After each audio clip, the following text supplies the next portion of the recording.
todos, sejam bem-vindos ao nosso canal Fé Sem Política. Que Deus abençoe você, que conectou aí no nosso canal para participar de mais um vídeo. Nós temos aí uma playlist, é quase que uma playlist, só sobre o batismo. No primeiro vídeo nós falamos sobre o batismo na religião israelita e em outras religiões, No segundo vídeo a gente falou sobre o batismo de São João Batista e hoje nós vamos falar um vídeo sobre o batismo de Jesus por João Batista no Rio Jordão, nos Evangelhos Sinóticos. Se der tempo, a gente fala sobre o batismo de Jesus por João Batista no Evangelho de São João. Mas eu acredito que não vai dar tempo, a gente deixa para um próximo vídeo, tá bom? Se você gostar, se inscreva no canal, dê o like, compartilhe esse vídeo. Vamos fazer uma oração pedindo ao Senhor que abençoe essa nossa partilha, essa nossa reflexão, Em nome do Pai, do Filho e do Espírito Santo. Amém. Vinde, Espírito Santo, enchei os corações dos vossos fiéis e acendei neles o fogo do vosso amor. Enviai o vosso Espírito e tudo será criado, e renovareis a face da terra. Enviai o vosso Espírito, Senhor, e tudo será criado, e renovareis a face da terra. Amém. Maria, sede da sabedoria, rogai por nós, que recorremos a vós. Em nome do Pai, do Filho e do Espírito Santo. Amém. Então, como eu disse já nos outros vídeos, a gente não pode pôr tudo no mesmo saco, vamos dizer assim, uma expressão vulgar.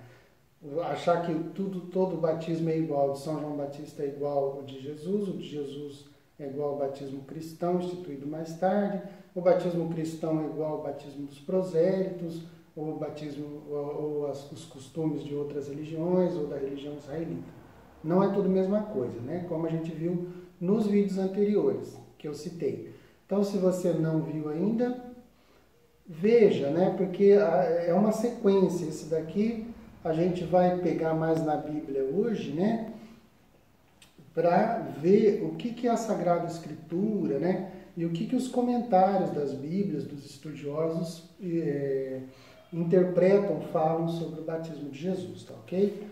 Então, como a gente vai falar sobre os Evangelhos Sinóticos, eu vou pegar Mateus, Marcos e Lucas, Sinóticos, para quem não está familiarizado com essa expressão, sinótico é aquilo que é semelhante, que pode ser colocado em colunas paralelas, Numa folha você coloca, por exemplo, a multiplicação dos pães, tem uns 4 evangelhos, inclusive no de João. Mas ela é mais parecida e semelhante nos 3 que a gente chama de sinóticos, Mateus, Marcos e Lucas, Então, Mateus, Marcos e Lucas, a maioria das passagens ali são paralelas, Quer dizer, são parecidas, são semelhantes, provêm de fontes, muitas das vezes, iguais, As fontes de Mateus e Lucas provavelmente foram Marcos, e uma outra fonte que costumava se chamar, os estudiosos chamavam de Quelle, fonte Quelle, do alemão, que são os ditos de Jesus, as palavras de Jesus, que as comunidades escreviam ali e passavam de comunidades para comunidades e serviu de fonte para São Lucas e São Mateus escreverem o seu evangelho. Tendo isso, vamos ler já Mateus, o batismo de Jesus por João, no Evangelho de Mateus, que está em Mateus 3, do 13 ao 17. Aparece então Jesus vindo da Galileia ao Rio Jordão, ao encontro de João para ser batizado por ele. João, no entanto, queria fazer com que mudasse de opinião, de ideia, Eu é que devo ser batizado por ti, dizia ele, e tu vens ao meu encontro?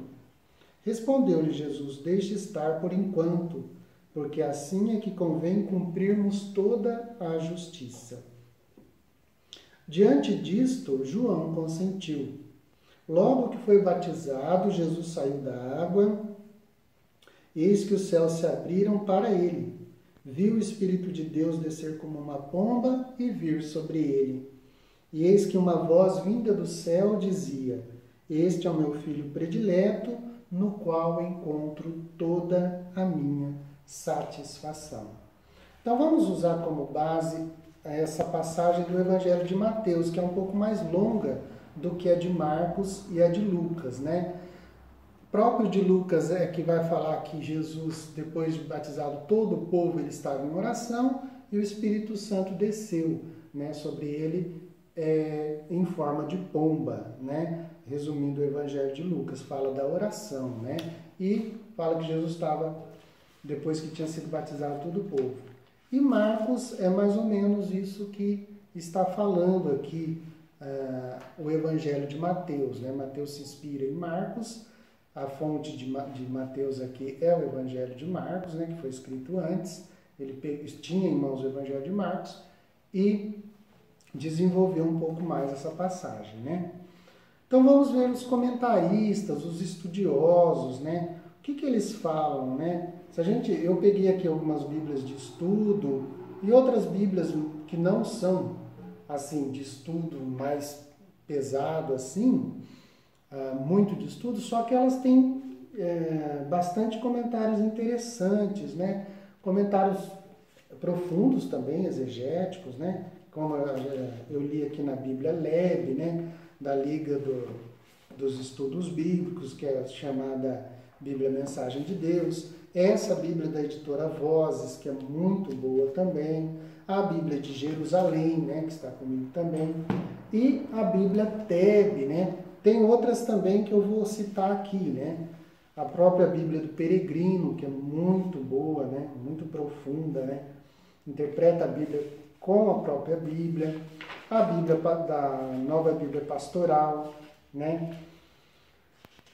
E a própria Bíblia da CNBB, né?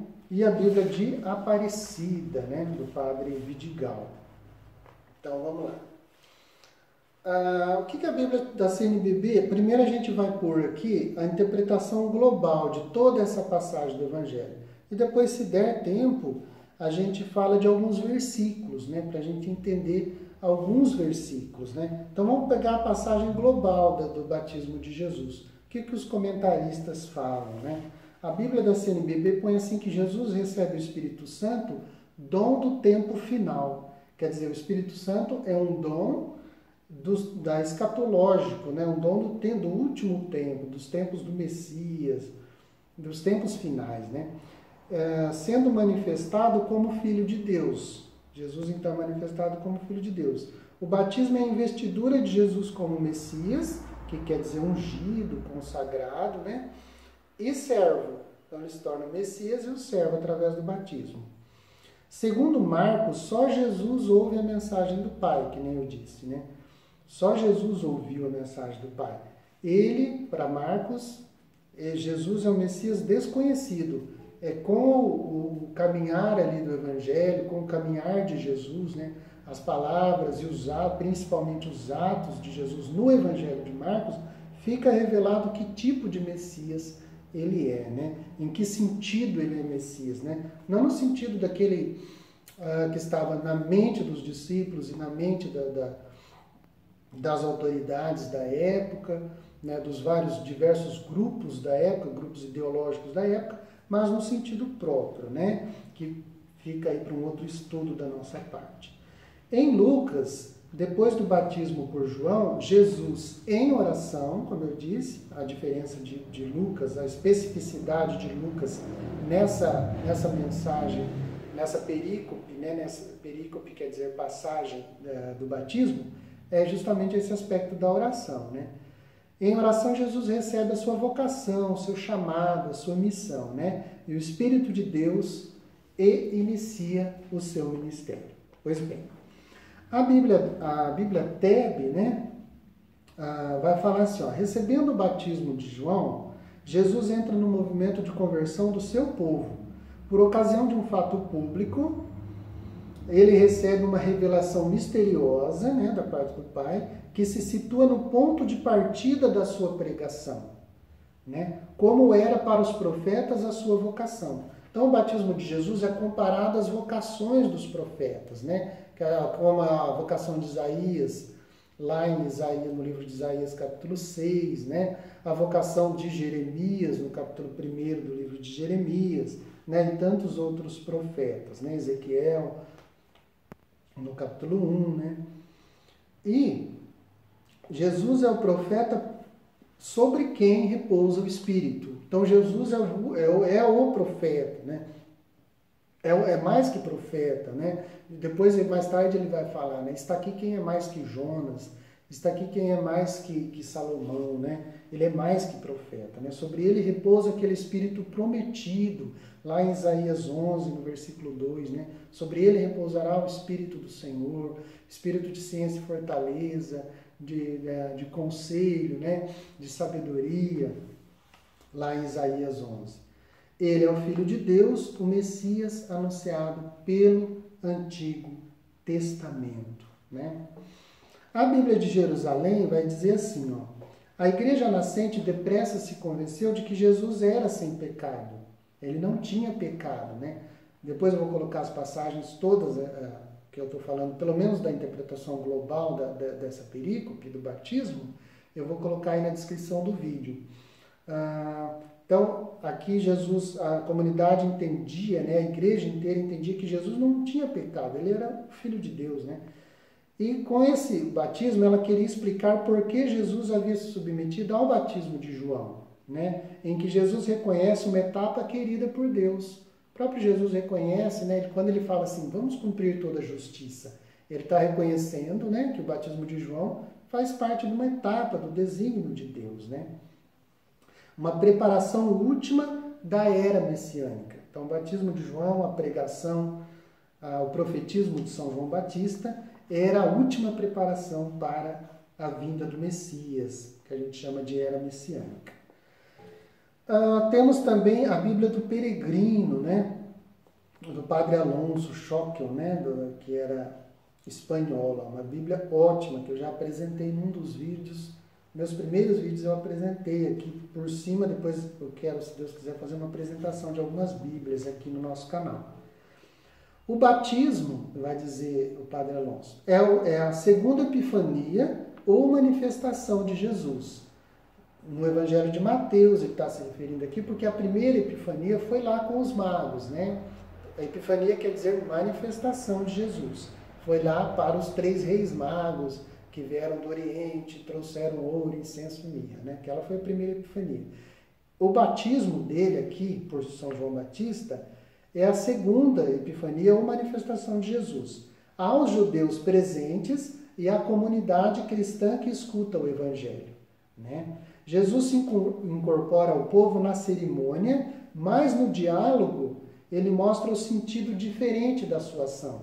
Então, quando São João resiste em batizar ele, né, acontece aquele diálogo, Jesus mostra que o batismo dele é diferente. O que para os outros era um sinal de arrependimento, de conversão, né, como a gente falou lá no vídeo do batismo de São João Batista, que era para o arrependimento, que era um sinal penitencial, para as pessoas se converterem e esperarem o Messias, mas Jesus era o Messias esperado. Então o batismo dele tem um outro sentido. Jesus interpreta, né, o batismo dele como a plenitude da justiça, né? Enfrentar o seu destino, que o batismo é a morte, né? Então Jesus tem que enfrentar o batismo, a humilhação, né, e enfrentar a sua morte. Depois ele mesmo vai interpretar o batismo como morte. O próprio São Paulo, mais tarde também, a própria carta de São Pedro, né, interpretam o batismo como uma morte simbólica do cristão, né? Para o pecado e que renasce para a vida, né? Isso já é o batismo cristão. E é conferir ao batismo cristão o poder de tornar justos. Então, da parte de Jesus, é uma plenitude de justiça e confere ao batismo cristão, mais tarde, né, o poder de tornar justos, de justificar as pessoas, né? Esse é o sentido do batismo de Jesus. O testemunho celeste deixa perceber uma estrutura trinitária. Então aqui é importantíssimo, gente. A estrutura trinitária, e a gente vê nessa passagem que foi lida, né? a voz do Pai, então aparece o Pai na voz, o repouso do Espírito, o Espírito Santo aparece na figura de pomba, e o título de filho, né? Então o Pai fala, eis o meu filho muito amado, o Espírito Santo repousa, o Pai fala, eis o meu filho. Então está o Pai, o Filho e o Espírito Santo, né? Uma estrutura trinitária que a gente vai ver também lá em Mateus 28, 19, que Jesus vai falar do batismo dos cristãos, batizar em nome do Pai, do Filho e do Espírito Santo. Então, essa estrutura trinitária já está aqui no próprio batismo de Cristo, né? Então, essa estrutura trinitária, esse batismo, né, deve se unir ao batismo final, como eu disse, o batismo cristão, né, de Mateus 28, 19. Então, a figura da pomba, né? A figura da pomba talvez aluda simbolicamente à esposa do Cântico dos Cânticos, né? Antevisto ali por João 1,32. O Evangelho de João faz uma analogia a essa esposa do Cântico dos Cânticos, né? A filiação atestada pelo próprio Pai deve ser relacionada com a filiação humana de Mateus 1, de 1 a 17. Então, lá no comecinho do Evangelho de Mateus, se a gente vier aqui para trás, no capítulo 1, de 1 a 17, vai falar da genealogia de Jesus. Aqui Mateus está falando que Jesus é filho de Davi e filho de Abraão. Então, é a filiação humana de Jesus. Aqui no Evangelho, já tinha falado da filiação humana na genealogia, e aqui no Evangelho ele fala da filiação divina. Então, Jesus é homem e Jesus é Deus, é o Filho de Deus, né? Recebendo o Espírito, Jesus está ungido e declarado sua missão como Messias esperado, né? Então, ele se consagra para essa missão de Messias prometido. A Bíblia de Aparecida, que eu citei, ela fala assim, ó: assim como no batismo de Jesus os céus se abrem, o Espírito Santo desce e o Pai proclama Jesus seu Filho amado, assim também o cristão batizado recebe o Espírito Santo, torna-se filho do Pai Celeste pelo batismo e começa a caminhada para o céu, né? Então veja, é um processo inverso, né? No batismo de Jesus, o Espírito Santo, o céu se abre, né? Porque o céu estava fechado com o pecado de Adão, mas o Cristo é o novo Adão, ele abre esse céu, o Espírito Santo desce, o Pai proclama que Jesus é o Filho. Assim também o mesmo acontece no nosso batismo cristão, que a gente vai ver depois no próximo vídeo, né? Em outro vídeo. O cristão batizado, ele recebe o Espírito Santo, torna-se filho de Deus, filho do Pai Celeste, e começa a sua caminhada inversa para o céu, né? Então o céu desce com Jesus, o cristão no batismo ele começa a viver essa vida de céu como filho de Deus e começa a caminhar, né? Ele já vive essa experiência de céu sendo batizado e ele caminha para o céu, que é o céu pleno, que é a escatologia, né? Tá, essa dimensão escatológica do batismo de Jesus e do batismo cristão. Somente que em Jesus a plenitude já chegou, né? Então, quando a pregação do Batista, que Jesus repete depois, o reino dos céus está próximo, o Batista já tinha falado, né? São João já tinha falado que o reino de Deus estava próximo, porque Jesus estava já no meio deles. Jesus chegou, né? Jesus é o reino de Deus em pessoa, né?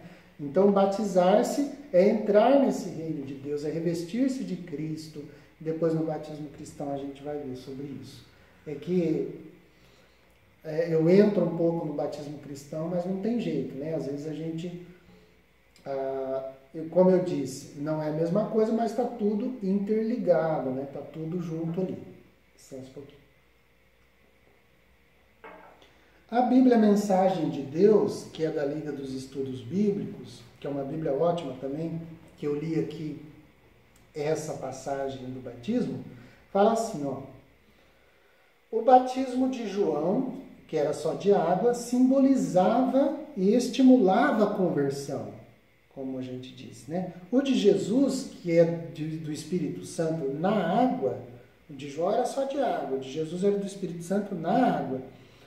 Esse batismo de Jesus é sinal e causa da graça santificante, né? Então ele não era somente um sinal da graça santificante, né? Ele causava realmente a graça, né? Então não é só um sinal, o sacramento é um sinal, como eu já falei no vídeo sobre sacramento. O que é sacramento? Para Santo Agostinho, para a igreja, né? Para a própria Sagrada Escritura. Ele é um sinal que significa uma realidade e ao mesmo tempo realiza aquela realidade, né? Então o batismo significa a morte e a ressurreição e ao mesmo tempo ele realiza isso no cristão, né? Um outro ponto que a Bíblia, Mensagem de Deus, coloca lá, os estudiosos colocam assim, que nem nesse texto, nem em outros, nem em lugar nenhum do Novo Testamento, Jesus marca idade para o batismo e nem o modo de batizar. Então veja, a gente pode pegar ali o Novo Testamento inteiro, que a gente não vai ver nenhuma ordem de Jesus, olha, vocês têm que batizar a partir dos 7 anos, dos 12 anos, a criança, o bebê não pode ser batizado. Não existe isso, né? E nem o modo de batizar, olha, vocês têm que batizar só por imersão, vocês têm que batizar ou só por ablução, só jogar água na cabeça e pronunciar. Não, Jesus não estabelece, né? Nem Jesus, nem Paulo, nem Pedro, a Sagrada Escritura inteira não dá uma ordem sobre isso, não marca nem idade para batismo e nem a forma de se batizar, né? Isso depois veio com a tradição, né? Isso veio com a tradição ali em Atos dos Apóstolos, a gente vê isso e a matéria para um outro vídeo sobre o batismo, né? Inclusive o batismo de crianças, né? Infantil. Beleza?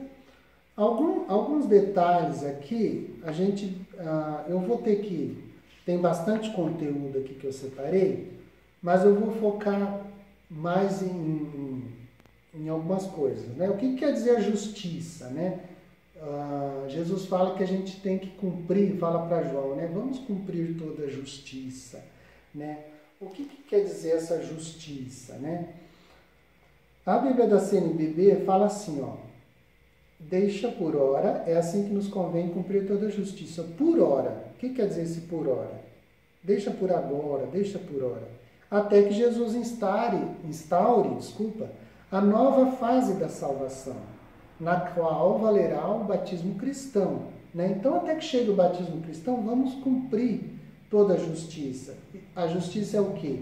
A vontade, o plano de Deus, né? A Bíblia TEB, né, a tradução ecumênica, vai falar que em Mateus a palavra justiça designa fidelidade nova e radical à vontade de Deus. Então, essa nova fidelidade, né, para Mateus, que é diferente, né? Se vocês não forem mais justos, né, do que os fariseus, de modo algum entrareis no reino de Deus, né? Jesus fala para os discípulos depois. Se a vossa justiça não superar a dos fariseus, quer dizer, a justiça a que se refere Mateus é uma justiça nova, é uma justiça diferente. Não é uma justiça igual a dos fariseus, igual a dos herodianos, igual a dos grupos ideológicos da época, né? Ou dos grupos religiosos, né? Dos saduceus, dos essênios, do próprio grupo batista. Então é uma justiça nova, é uma justiça diferente. É uma justiça, vai falar assim, de justiça salvífica, né? É uma justiça que vem de Deus e depois vem de nós, né? E não o contrário, vem de nós e depois vem de Deus, ou é algo que Deus nos deve, não, né? É uma justiça diferente. Depois a gente pode falar mais para frente do Concílio de Trento, sobre justificação e outros termos, para a gente entender melhor, né? A Nova Bíblia Pastoral fala assim, ó, que já no seu batismo, Jesus mesmo deixa claro que a justiça é que vai orientar toda a sua ação. Então, essa nova justiça de Jesus é que vai orientar toda a sua ação. A justiça no Evangelho de São Mateus é uma palavra e um tema muito caro, né? Então, Mateus fala bastante de justiça, Marcos pouco ou quase nada fala, e Lucas fala muito pouco também, né? João também fala muito pouco. Mas Mateus pega porque Jesus também no Evangelho de Mateus ele é o novo Moisés, por isso que Mateus separa o seu Evangelho em 5, lembrando os 5 livros do Pentateuco, Gênesis, Êxodo, Levítico, Número e Deuteronômio. Então ele separa o livro dele em 5 partes bem claras, bem separadas, para lembrar que Jesus é um novo legislador, ele está instaurando uma nova lei, uma nova justiça, uma nova aliança, né? Então Jesus deixa claro que a justiça é que vai orientar toda a sua ação, né? Os céus se abriram. O que quer dizer os céus se abriram, né? O Espírito Santo desceu. Os céus se abriram, está lembrando, segundo o Padre Alonso, da Bíblia do Peregrino, aquela visão inaugural de Ezequiel. Ezequiel vai falar que nos últimos tempos o céu se abrirá. A visão inaugural do livro de Ezequiel já fala desse céu que se abre. A Bíblia até vai falar que esse céu que se abre é a união, né? Aquela separação que havia existido, o Adão e Eva separado, expulso do paraíso, em Jesus acontece essa união novamente entre a terra e o céu, né? E aí cita a visão lá do Santo Estevão, quando é apedrejado e morre, ele também viu os céus abrindo e o Filho do Homem sentado de pé, de pé à direita do Pai, né? E uma revelação celeste também, quer dizer, né? O céu, quando se abre, ele faz alusão a uma revelação celeste, como a gente vê no livro de Ezequiel, também, Isaías 63 e Apocalipse.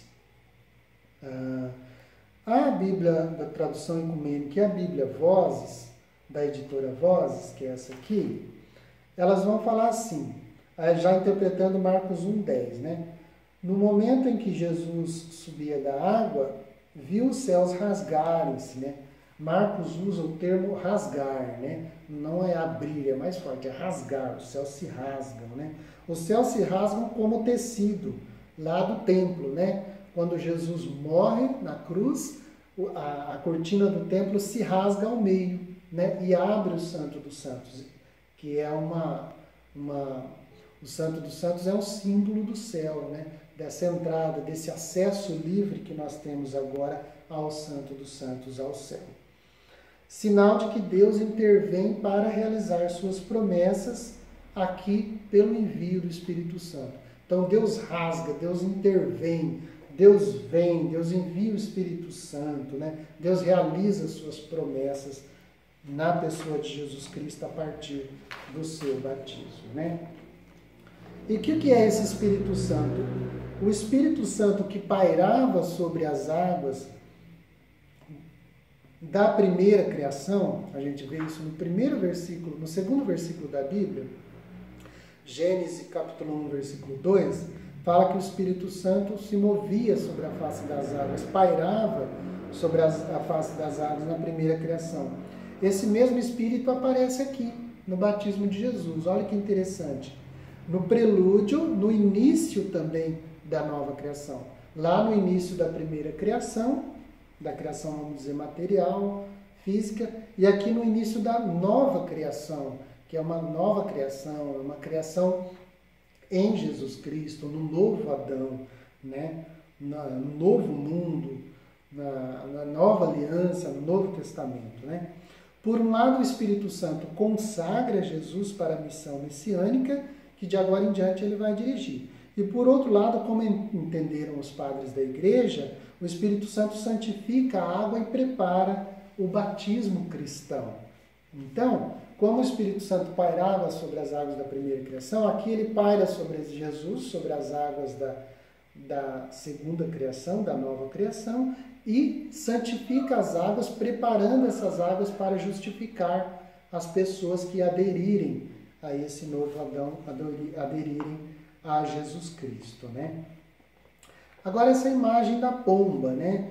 O que é essa pomba? O Espírito como pomba. Por que o Espírito Santo aparece como pomba? A pomba é um símbolo, né? Provavelmente não se trata, a Bíblia Tebe, né? Aqui é a Bíblia Tebe, tradução ecumênica. Provavelmente não se trata de uma alusão à pomba que voltou da Arca de Noé, né? Alguns que são peritos nas tradições judaicas identificaram a pomba com Israel. Olha que interessante. Outros, ela sugere o amor de Deus, né? que é o Cântico dos Cânticos, o livro dos Cânticos lá no Antigo Testamento, nos capítulos 2,14 e 5,2, vai falar que o amor de Deus é como uma pomba. Olha que interessante. E mais tarde o apóstolo Paulo, eu só estou recordando aqui, né, ele vai falar que o amor de Deus foi derramado em nossos corações pelo Espírito Santo. Então, se a pomba simboliza o amor e o amor é o Espírito Santo derramado, então essa pomba sugeriria o Espírito Santo, o amor de Deus, né? Finalmente, de acordo com outras tradições judaicas, elas viam na pomba o Espírito de Deus adejando sobre as águas, o mesmo que a Bíblia de Jerusalém fala lá, né? Aquele Espírito Santo sobre as águas da primeira criação. Alguns estimam que ela evoca a nova criação que se efetua no batismo de Jesus, como eu já expliquei, né? Então a pomba evoca aquela nova criação, né? Assim como aquela pomba também foi solta lá em Gênesis 8, né? Aqui a Tebe está falando que provavelmente não é. Mas outros intérpretes, né, em outras Bíblias, como eu li aqui a de Jerusalém e outras, vão falar que como porque depois do dilúvio, criou-se uma nova terra também. O dilúvio acabou com tudo e Noé e sua família começou uma nova humanidade, né? O símbolo de uma nova humanidade. E Noé também é símbolo de Cristo, assim como o dilúvio é símbolo do batismo, né? Que o batismo que sepulta os nossos pecados, quer dizer, como o dilúvio sepultou os pecados do povo, né?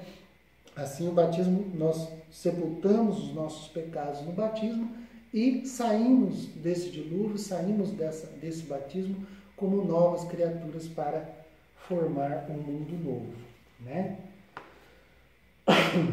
O que mais que a gente poderia ver aqui? Tudo é interessante, né, gente? Mas não dá tempo da gente ver tudo, né?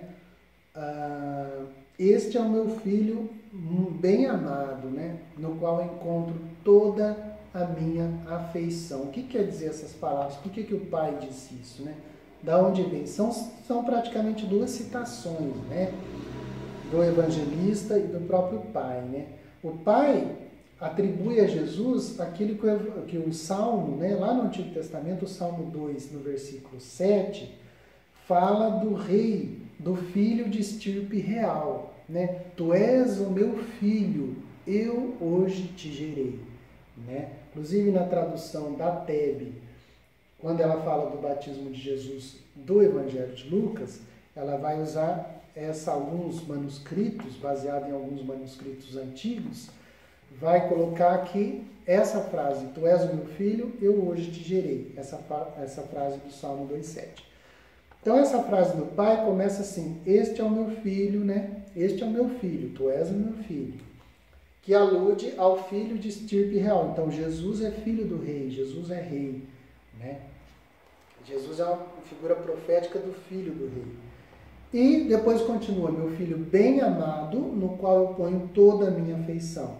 Então esse final, meu bem amado, que me aprove escolher, ou que coloco minha afeição, vem de Isaías 42, versículo 1, né? Que ainda não é o servo sofredor de Isaías 53, mas é aquele servo do Isaías 42, versículo 1, aquele servo que não levanta a voz, não vacila, nem é quebrantado, né? Graças à fusão destes dois textos, Mateus une em Jesus as duas figuras proféticas do filho de estirpe real e do servo, né? Jesus é o servo, é esse rei, né? É o filho amado. Beleza? Então, para concluir aqui os evangelhos sinóticos, eu vou citar aqui da Nova Bíblia Pastoral também, né? Só para reprisar o que eu já falei lá no começo do vídeo. No momento do batismo, diz a Nova Bíblia Pastoral, revela-se a identidade de Jesus. Ele é o Filho de Deus, mas o entendimento adequado de quem ele é depende da compreensão do sentido do seu agir. O servo sofredor de Javé, Isaías 42, de 1 a 4, é o modelo, com sua ação discreta e solidária. Então, assim, Ali o Pai revela, no batismo de Jesus, o Pai revela quem é Jesus, né? Ele é esse servo sofredor anunciado por Isaías, né? Aquele servo sofredor com sua ação discreta, que era discreta, que não apagava o caniço que ainda fumegava, né? Que não levantava a voz, não gritava nas praças, etc. Então ele é esse servo, né? Aquele que não vacila, nem é quebrantado, né? Esse é o modelo de Jesus, e Jesus cumpre esse papel, né? Esse servo de Isaías, né? Então, no momento do batismo, revela-se a identidade de Jesus, só que como filho de Deus, né? Então, o Pai declara a ele que ele é o filho de Deus. Mas, como a gente vai entender isso, de que forma ele é filho, né, de Deus, depende da compreensão e do sentido do seu agir, né? Principalmente no Evangelho de Marcos. Então, é nas palavras e nos gestos e nos atos, nas ações de Jesus, que a gente vai entender que tipo de Messias que ele é, né? Aqui eu só queria terminar, eu vou localizar aqui uma reflexão da Bíblia Tebe, que fala assim, ó: assim como em outros lugares, João Batista e Jesus sujeitam-se ao desígnio de Deus, né? Cujo significado há de ser revelado por todo o Evangelho. Então, Jesus se sujeita ao desígnio de Deus, que vai sendo revelado aos poucos, né?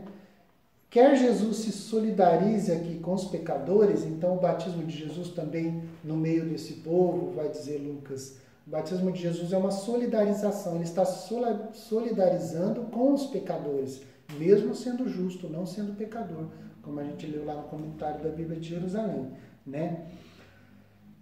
Jesus, então, solidariza com os pecadores para salvá-los, e, ao mesmo tempo, o batismo de Jesus representa o primeiro protesto público de Jesus contra o sonho judaico de um Messias triunfante, né? Então, quando Jesus se sujeita ao batismo, se humilha, né? Se rebaixa, se coloca abaixo de São João Batista, do profeta São João, né? Porque era um gesto de humilhação da parte dele, né? Depois o Filipenses 2 vai dizer lá, vai falar, São Paulo vai falar da quínose, né? Do abaixamento, da humilhação. Então, esse batismo também é um gesto de humilhação da parte de Jesus, né? E de certa forma é um protesto público, né? De Jesus contra o sonho dos judeus, porque os judeus pensavam o quê? Imaginavam um Messias triunfante, poderoso, que ia submeter os outros, né? E Jesus vem que ele veio para servir e não para ser servido, né? Então, o próprio batismo de Jesus revela isso, que ele veio para servir, né? Ele se submeteu às leis, ele se submeteu às condições da época, né? Como um protesto público para dizer, ó, o tipo de messianismo que eu vim trazer é diferente, né? Quem é da verdade, depois ele vai dizer para Pilatos, né? Tu dizes que eu sou rei, ele diz para Pilatos. Quem é da verdade, ouve a minha voz. Então, o meu reino não é deste mundo, o meu reino é diferente, né? O meu messianismo é diferente. Então, foi um protesto público da parte de Jesus nesse sentido, né? Ele não é um Messias triunfante, político, né? Que iria derrubar Roma e acabar com tudo. O Filho do Homem veio para servir e dar a sua vida em resgate por muitos, né? Então ele morreu por nós para nos perdoar e santificou as águas do batismo, né? Para tornar essa água capaz de fazer homens novos, de justificar, né? Que é o que acontece no nosso batismo. Amém? Então, espero que vocês tenham gostado, compartilhe o vídeo, né? Eu sei que é bastante conteúdo. Depois a gente vai fazer um outro vídeo, se Deus quiser, sobre o Evangelho, o batismo de Jesus no Evangelho de João, que é diferente também, né? Um pouco diferente. Vai falar do Cordeiro de Deus e de uns outros temas, tá bom? Louvado seja nosso Senhor Jesus Cristo, para sempre seja louvado. Fiquem com Deus. Um abraço a todos.